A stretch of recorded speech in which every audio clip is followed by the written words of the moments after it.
I'll give you guys another couple of examples, both from my own life. In this graph here, I've estimated my demand curve for milk, my family's demand curve for milk. Now let me tell you about my family's relationship with milk. I have milk on my cereal most mornings for breakfast. So do my kids and my wife. They don't drink milk during the day. I don't typically use it for cooking. But my wife and daughters typically will have a glass of milk with dinner. Okay? Now, how would that change if the price of milk changed? Well, really, not very much. Whether the price of milk is $1 a gallon or $5 a gallon, we'd probably buy essentially the same amount of milk because, this is not a big part of our budget. And while it would suck to be having to pay $5 for a gallon of milk rather than, $2 or $3, it would be what it would be.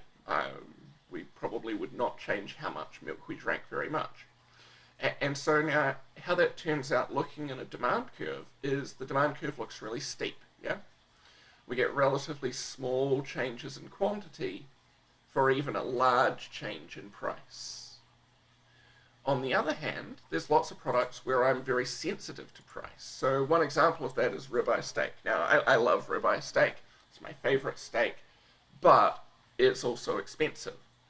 And so my relationship with ribeye steak is very intrinsically wrapped up in its price. When the price of ribeye steak goes up, I say, look, there's lots of good alternatives to that ribeye. I'm just going to, use some other steak or have chicken or pork or whatever.